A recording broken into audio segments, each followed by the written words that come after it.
Hello there everyone and welcome back to Mods for Monday. We are now at episode 28. But I just want to say that if Bethesda doesn't hurry up and release the Elder Scrolls 6, this is going to be the number of years that I have still playing Skyrim. But I should say my apologies that there has not been any episodes for the past couple of weeks. I have just been really busy with work.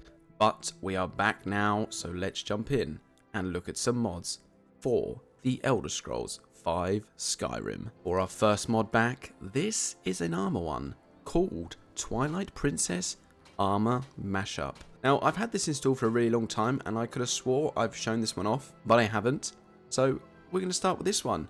So once this is installed, it is going to add many new things for us. We are going to get a cuirass, 2 sets of boots, gloves, cloak, tasset, 7 equipable boots with their own enchantments. The list goes on. There is a lot of things that this is going to add, and there are different variations that you can actually choose from when wearing this armor. The armor is going to support 3BA, CBBE, and BHUNP. So you've got a variety and choice with the different body slides. And it does say that each one comes with 3 body presets for each of them. It's pretty cool. But to get this armor, you can just craft it at the forge, or if you just want to get it like right now, you can use the console commands just using help Twilight 4.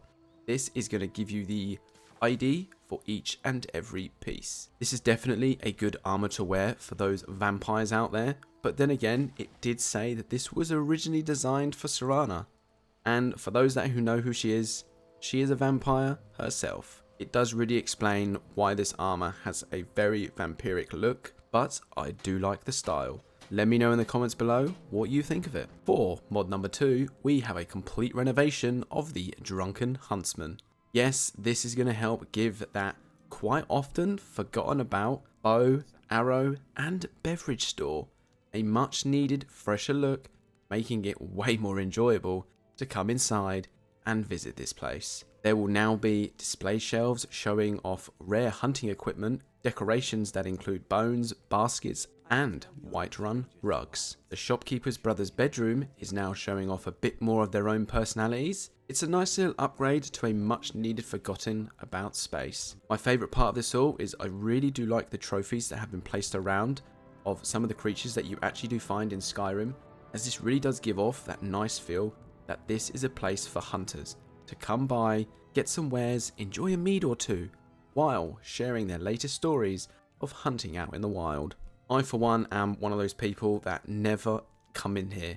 Unless I need to come here for some reason for a quest, I never come in here. But I actually like coming in here now. It's quite nice to just sort of sit back and just relax and just take it all in. Speaking of overhauls, we're now taking a trip into JK's world with Septimus, Signus, Outpost. Like all the other JK mods, this does an amazing job at redesigning the Outpost, making it look so much better than the vanilla version. This overhaul has given it a much needed homely feel and making it way more believable that someone is actually out here living and somehow surviving the harsh winters out in the glaciers, while adding a lot more mystery to this area. There is now an enchanting station, alchemy station for us to use while we're out here if we need to craft anything or enchant anything. There is even a bunch of items like food and potions that we can just pick up and use for ourselves, or just go ahead and sell them for a few extra septims. I must say the part that really does stand out for me is that centerpiece. It just looks awesome with all those gems in that holder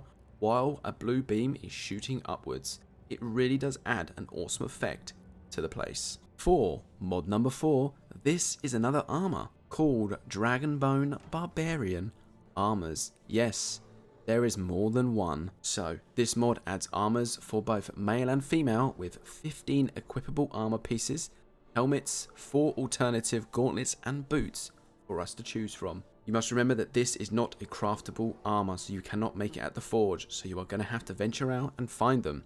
But thankfully the creator has included the locations on the Nexus page of where we can find them. You will see locations for the female light armor, which can be found just southwest of Markarth, a female heavy set, which can be found northwest of Redwater Den, and for those who are playing as a male, don't feel left out as there is a set just for you. This is located southeast of Dawnstar. All 3 of these locations, they show a symbol on the map of a dragon skull, so when you actually get near them, they'll pop up on your map, so it's so easy to find them. I really do love the Dragonbone armor set, and I have seen so many mod variations of it, but this one is definitely one of my favorites so far. Let me know in the comments below what you think of it. Up next is a shield called Azura's Shield, and this is not craftable. Oh no, this is an unofficial Daedric artifact of Azura. So to get this, we will have to work pretty hard for it.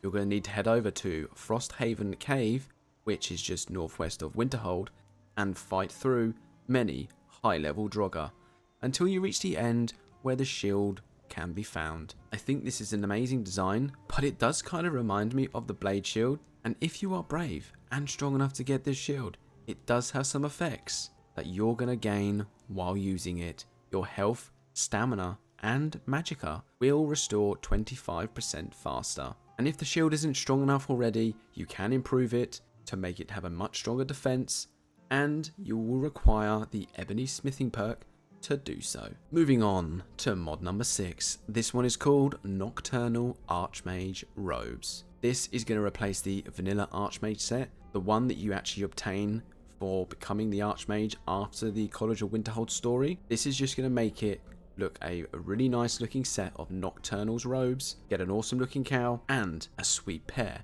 of Telvanni shoes. The robes themselves will give us 15% cost reduction on all spells, plus 50 magicka points, and 125% magicka regeneration. The hood will give us a 25% magicka resistance, plus 50 magicka, and finally the boots will give us just an extra 25% magicka resistance. So overall, the robe replacer will give us magic users a much better boost. Things to note though, there is a set of the Archmage robes lying around in the Archmage like living quarters. They look vanilla, just pick them up, and when you put them on, it will change into the new style. It confused me for a while until I actually picked them up and saw that once they're in your inventory, it changes. This next mod is called Epic Firewire Conjuration spell. I have had a look at an ice version of this, so I won't go into too much detail about it because I've already explained quite in depth about them before. The only really important thing that you need to know is exactly where to get this awesome spell from. So just head over to the Frozen Hearth in Winterhold